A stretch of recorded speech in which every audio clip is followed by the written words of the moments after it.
Game over.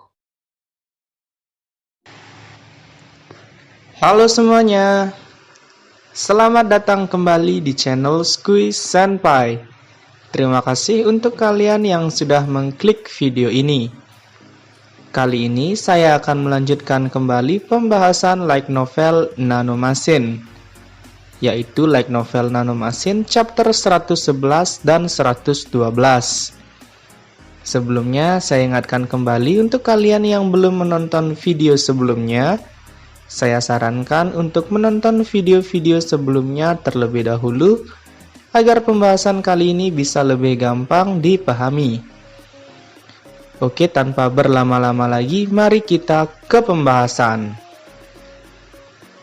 Di awal pembahasan, kembali dilanjutkan menceritakan tentang kejadian di akademi selama Yewon berlatih di ruang tertutup. Di tahun kedua Yewon berlatih di ruang tertutup, seluruh kadet telah mengikuti ujian keempat. Dari 120 kadet yang lulus ujian ketiga, hanya 71 kadet yang lulus ujian keempat. Dan sisanya yang tidak lulus langsung dikeluarkan dari akademi. 19 orang dari anggota Yewon juga gagal dalam ujian keempat. Mereka sangat sedih karena tidak bisa menepati janji mereka untuk lulus ujian keempat kepada Yewon. Namun mereka berjanji akan tetap berlatih di luar akademi agar bisa memberikan dukungan kepada Yewon nantinya setelah akademi berakhir. Di sini juga diceritakan, dalam 2 tahun ini, anggota Yewon yang paling pesat pertumbuhannya adalah Hubong. Dalam 2 tahun ini, ia sudah menjadi prajurit tingkat master yang mapan. Di tahun kedua ini, Yewon masih belum keluar dari ruang tertutup. Begitu pula dengan para kadet lain yang memasuki ruang tertutup. Tapi karena Yewon masuk ke ruang tertutup terlebih dahulu, itu artinya Yewon sudah berada di ruang tertutup lebih lama daripada kadet yang lain. Karena 80% dari para kadet kini berada di ruang tertutup, akademi menjadi sangat sunyi. Dan karena itu pula, duel untuk menentukan 6 pedang di tahun kedua ini ditiadakan. Cerita berlanjut kembali, sekarang sudah tahun ketiga dari saat Yewon memulai pelatihannya di ruang tertutup. Selama 3 tahun ini ada banyak hal yang terjadi. Semua kadet yang memasuki ruang tertutup kini sudah keluar kecuali Yewon. Dari 70 kadet yang berlatih di ruang tertutup, hanya 40% yang berhasil menjadi prajurit tingkat Grandmaster. Pada bulan keempat, Chun Muyun keluar dari ruang pelatihan pribadi dan berhasil lulus ujian kelima di hari yang sama. Ini juga membuktikan bahwa ia adalah prajurit tingkat Grandmaster yang mapan. Kemudian pada bulan keenam, Chun Kung-won sama Chak Guksin Munku Kowangur Bagi lulus ujian kelima bersamaan. Lebih dari 7 kadet juga mencoba, tapi mereka gagal. Yang mengejutkan adalah Chun Mu-gyum merupakan salah satu kadet yang gagal di ujian kelima. Di antara para kadet yang gagal ujian kelima, 3 diantaranya terbunuh saat mencoba melewati ujian kelima. Hal itu membuat beberapa kadet ragu untuk mencoba melewati ujian kelima. Di tahun ketiga ini, duel 6 pedang kembali dilakukan. Tidak seperti sebelumnya, para anggota Yewon kini sudah semakin kuat. Alhasil 6 pedang pun berubah. Pedang pertama berhasil dipegang oleh Kowangur. Pedang kedua Munku, pedang ketiga Bagi, pedang keempat Ho Sang-hwa, pedang kelima Wu Sojung, dan pedang keenam Jia Woo-min. Seperti yang terlihat dari hasil duel tersebut, kekuatan Kowangur kini telah meningkat pesat. Kekuatan dari tinjunya juga semakin meningkatkan kekuatan fisiknya. Wu Sojung juga berusaha keras agar setidaknya ia bisa mengalahkan Ho Sangwa. Tapi Ho Sangwa juga telah menjadi lebih kuat. Hanya dengan satu kali ayunan kapaknya, Wu Sojung pun terlempar. Cerita kemudian berlanjut kembali, 2 bulan telah berlalu. Saat ini merupakan musim dingin yang keras. Diceritakan di gunung belakang asrama yang dipenuhi salju, 13 kadet berkumpul. Mereka adalah anggota Yewon. 3 tahun merupakan waktu yang cukup bagi mereka untuk menjadi pejuang yang unggul. Koanggur juga kini menumbuhkan janggut yang membuatnya terlihat lebih tua dari yang lain. Di sini terlihat Munku dan Hubong yang tidak ada bersama mereka. Ternyata hampir setiap hari Munku dan Hubong selalu pergi ke ruang pelatihan tertutup, berharap tuannya yaitu Yewon akan segera keluar. Ho Sangwa berkata, ya setidaknya mereka berdua, tidak sendirian. Koanggur kemudian menggelengkan kepalanya dan berkata bahwa 2 orang saja tidak cukup. Bagi ikut bersuara, ia berkata tidak perlu mengkhawatirkan prajurit berpengalaman seperti Munku. Pernyataan Bagi tersebut diikuti dengan anggukan dari anggota yang lain. Munku yang telah lulus ujian kelima, kini berada di deretan 100 pejuang terkuat di Sekte Iblis. Koanggur menjawab kembali, Munku memang prajurit kuat berpengalaman, tapi persaingan menuju tahta semakin memuncak. Ia juga bertanya, bukankah Chun Kung-wun merekrut Bagi kemarin saat di kantin? Inilah yang dikhawatirkan oleh Koanggur. Dengan akademi yang akan segera memasuki tahun keempat, kandidat yang tersisa dari 6 klan semakin mencoba meningkatkan pengaruh dan kekuasaan mereka. Chun Kung-wun tidak berbuat banyak sampai ia lulus ujian kelima. Tapi kini secara agresif ia mulai merekrut anggota. Bahkan ia juga mencoba untuk mendekati dan merekrut anggota Yewon. Percakapan antara Bagi dan Koanggur kemudian berlanjut. Bagi menjawab, apakah Koanggur pikir ia akan mengkhianati Yewon dan pergi ke pangeran lain? Koanggur menjawab, ia tidak mengkhawatirkan itu karena ia tahu kesetiaan Bagi. Namun mereka tidak tahu apa yang Chun Kung-wun akan coba lakukan. Yewon telah menghilang selama 3 tahun. Jadi wajar pangeran yang lain mengambil keuntungan dari hal tersebut.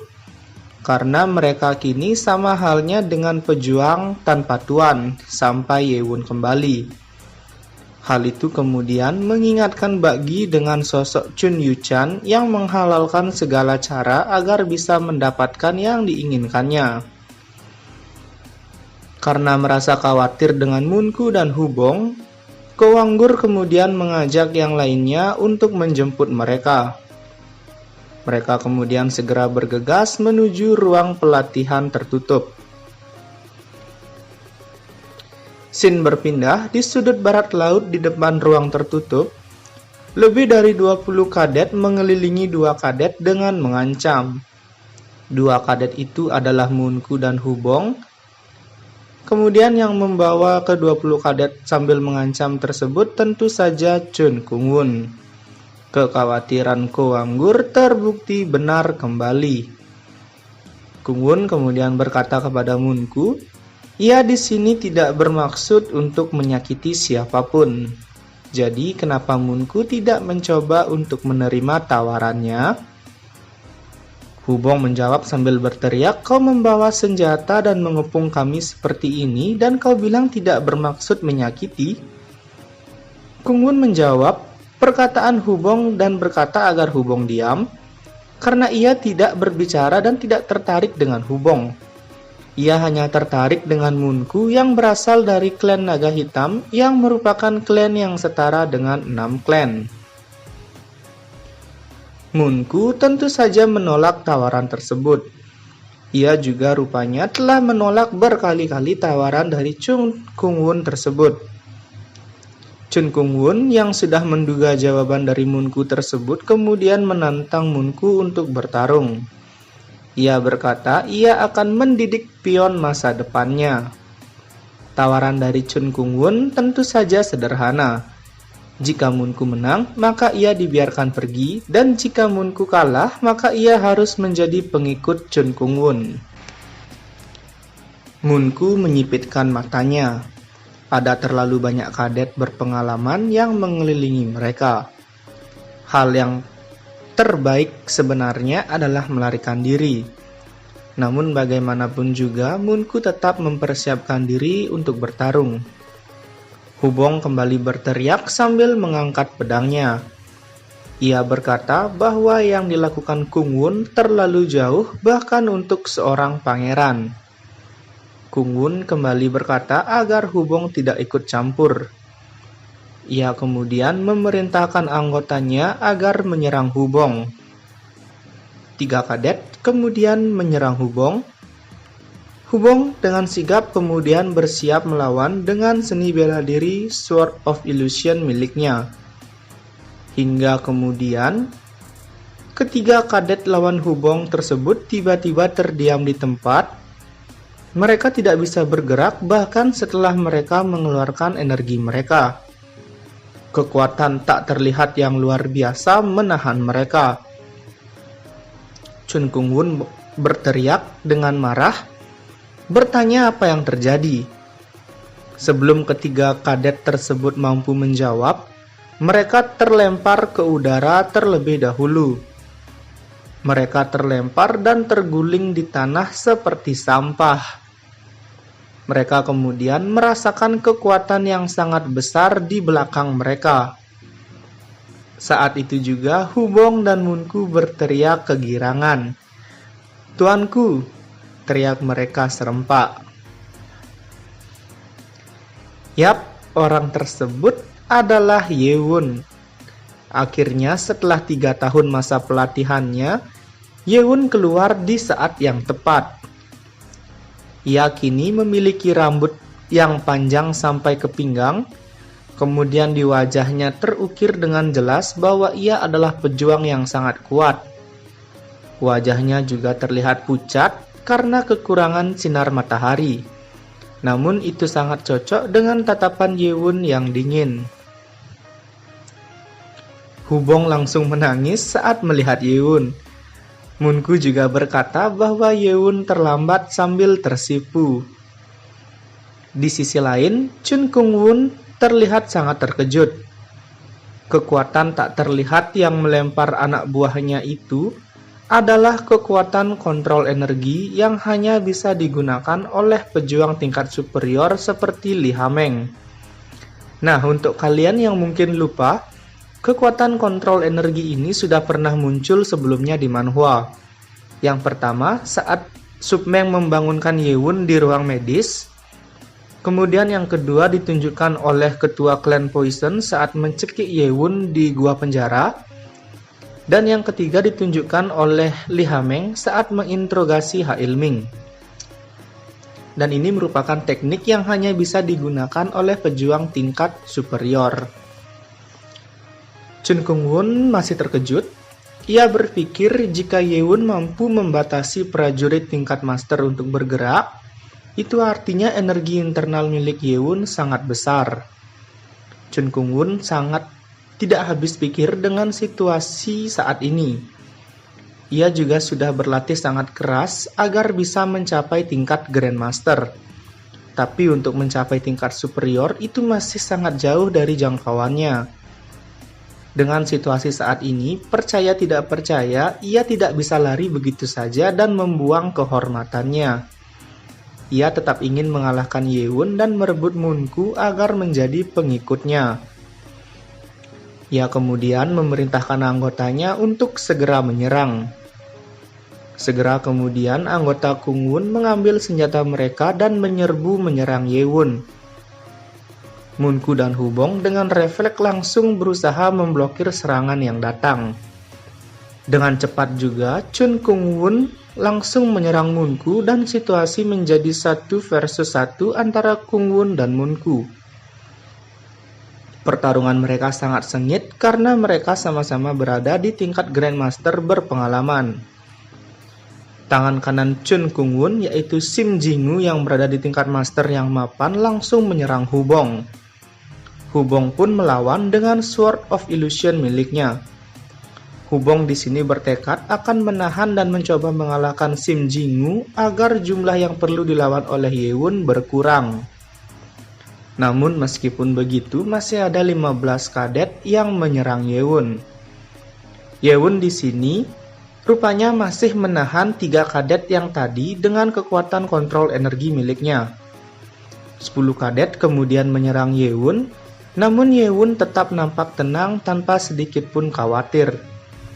Anggota Kungwun yang lain sejenak menjadi khawatir dengan ketenangan Yewon tersebut.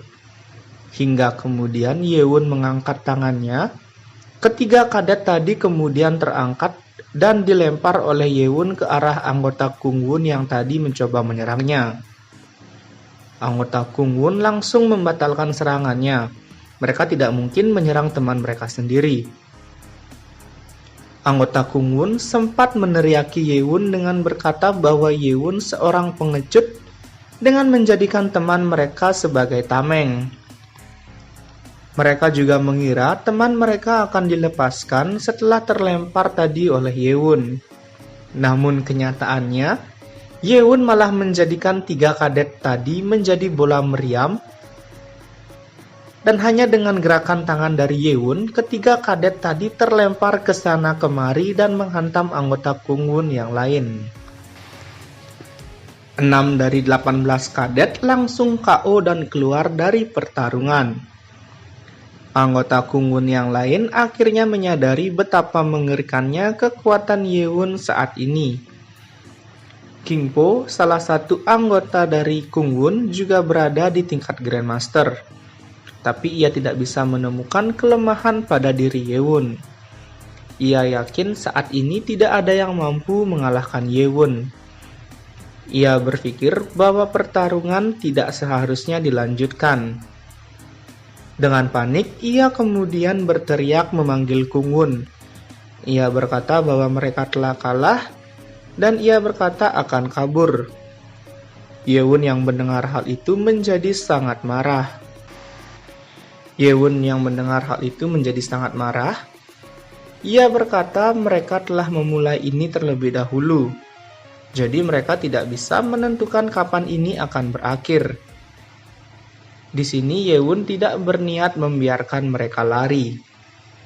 King Po menjawab dengan gemetar, "Jika kau tidak membiarkan kami, maka..." Belum selesai ia berbicara, Yewon telah berada di depannya tanpa ada yang menyadari pergerakan Yewon. Yewon kemudian berkata bahwa King Po terlalu banyak bicara. Dan seketika tinju Yewon mendarat di dada King Po. King Po kemudian terlempar ke belakang dan terdengar suara dari dadanya yang hancur. Ia telah memfokuskan energinya untuk bertahan, namun hal itu sia-sia. Gelembung busa kemudian keluar dari mulut King Po dan ia pun pingsan. Dengan kenyataan King Po yang seorang prajurit Grandmaster kalah hanya dalam 1 kali pukulan, anggota Kungwun yang lain menjadi gemetar ketakutan. Scene berpindah memperlihatkan pertarungan antara Kungwun versus Munku. Chun Kungwun nampak mengerutkan keningnya karena kesal. Mereka telah bertarung lebih dari 20 formasi, namun ia belum bisa mengalahkan Munku. Ia heran bagaimana mungkin Munku bisa menjadi begitu kuat dengan tubuh yang relatif kecil untuk seorang pria. Hal yang membuat Munku kuat adalah seni bela diri klannya, yaitu tinju naga hitam. Kungwun kemudian berpikir bahwa ia akan menyerang dengan Ki. Ia membutuhkan serangan yang lebih kuat dan harus menyelesaikan pertarungan dengan segera. Ia kemudian memutuskan untuk menyerang dengan Qi dan mengalahkan Moonku dalam 3 formasi. Jika ia tidak bisa mengalahkan Moonku dalam 3 formasi serangan Qi, maka bisa dipastikan ia akan kalah karena kehabisan energi. Namun setelah itu ia juga harus berhadapan dengan Yewon. Tanpa pikir panjang lagi, ia kemudian berteriak kepada Moonku, "Jangan salahkan aku. Inilah yang terjadi karena kamu tidak mau menjadi pengikutku." Kungwun kemudian melepaskan seluruh energinya dan pedangnya bersinar biru. Moonku yang melihat itu segera mundur beberapa langkah. Ia bisa bertarung dengan tangan kosong melawan pedang Qi, namun berbeda dengan kekuatan Qi. Moonku juga berada di tingkat Grandmaster, tapi ia kesulitan mempertahankan kekuatan Qi lebih dari 1 formasi karena kekurangan energi internal. Nah, untuk perbedaan dari pedang Qi dan kekuatan Qi, saya sendiri agak bingung. Mungkin nanti kalau sudah ada versi gambar dari manhwanya akan lebih jelas dan lebih mudah dimengerti. Atau mungkin kalau ada teman-teman yang lebih paham daripada saya, silakan meluncur ke kolom komentar untuk diskusi. Oke, lanjut. Kemudian Moonku bermaksud untuk kabur karena ia merasa tidak akan sanggup melawan kekuatan Qi milik Kungwun. Kungwun dengan cepat melesat dan berkata Moonku tidak bisa kabur darinya. Dengan serangan pedang dan kekuatan Qi dilepaskan ke arahnya, Moonku tidak punya pilihan lain selain mengeluarkan energi Qi miliknya untuk bertahan.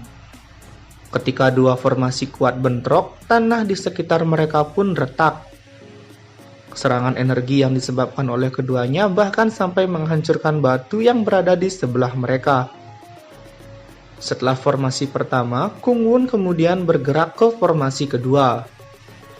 Moonku menjadi pucat menyadari hal tersebut. Setelah formasi pertama tadi, kekuatan Qi Moonku mulai kehilangan cahayanya. Kungwun kemudian berteriak, "Aku akan mengambil lenganmu." Pedang Kungwun langsung mengarah ke lengan kanan Moonku. Namun dengan cepat, Yewon telah sampai di antara mereka dan menangkap pedang Kungwun dengan tangan kosong. Moonku berteriak kegirangan melihat punggung Yewon yang telah melindunginya. Tangan Yewon yang menggenggam pedang Kungwun terlihat terselimuti kekuatan Qi berwarna biru terang. Kungwun yang kaget kemudian berusaha menarik pedangnya, tapi pedangnya bahkan tidak bergerak sedikit pun. Kungwun yang terkaget-kaget kemudian bertanya bagaimana mungkin Yewon bisa sekuat ini. Bahkan hanya dengan kekuatan fisik saja Yewon jauh lebih kuat daripada Kungwun. Yewon kemudian menunjuk ke belakang Kungwun. Kungwun kemudian menoleh dan ia menyadari ke-19 anggotanya telah dikalahkan oleh Yewon dalam waktu singkat. Dan anggotanya terlihat memiliki bagian tubuh yang patah dengan kondisi aneh. Hubong juga nampak sedang menumpuk ke-19 anggota Kungwun tersebut seperti sampah. Kungwun yang kehabisan kata-kata kemudian menyadari bahwa tebakannya benar, yaitu Yewon telah mencapai tingkat superior. Saat itu juga kemudian pedang Kungwun yang dipegang oleh Yewon mulai retak dan akhirnya hancur. Kungwun yang ketakutan akhirnya mencoba untuk lari. Sebelum ia bisa lari, ia merasakan sensasi seperti terbakar di lengan kanannya dan langsung berteriak sambil terguling-guling. Ia tidak menyadarinya tadi, tapi kini ia tersadar bahwa lengan kanannya telah hilang. Yewon kemudian berkata dengan dingin, Kungwun harus membayar karena menginginkan sesuatu yang bukan haknya. Yang dimaksud oleh Yewon di sini adalah Kungwun yang mencoba menarik Moonku agar bergabung dengannya. Padahal Kungwun tahu bahwa Moonku adalah anggota Yewon. Kungwun menjadi pucat. Kemudian ia meminta pengampunan sembari memohon kepada Yewon. Tapi Yewon tanpa basa-basi langsung menghancurkan wajahnya tanpa ampun. Beberapa menit kemudian, ruang medis akademi yang selama 3 tahun sunyi akhirnya ramai kembali kedatangan pasien. Tabib baik yang telah merasa bosan selama 3 tahun ini akhirnya kegirangan kembali. Ia kemudian bergumam, "Akhirnya kau keluar, Pangeran Chun." Nah, itu tadi sekaligus mengakhiri pembahasan kali ini. Next video sepertinya saya akan bahas satu chapter lagi, yaitu chapter 113. Karena chapter itu menjadi ending dari arc ini sekaligus awal dari arc yang baru nanti. Jadi kalau saya bahas sekalian di sini agak nanggung juga. Jadi saya putuskan akan saya bahas secara terpisah nanti. Terima kasih untuk kalian yang sudah menonton video ini sampai akhir. Saya mohon maaf kalau ada salah dalam pembahasan kali ini. Kalau ada yang ingin dikoreksi atau didiskusikan, silakan langsung menuju kolom komentar. Terima kasih untuk kalian yang sudah mensupport channel ini dengan cara like, comment, subscribe, dan share video-video dari channel ini. Terima kasih dan sampai jumpa di video selanjutnya.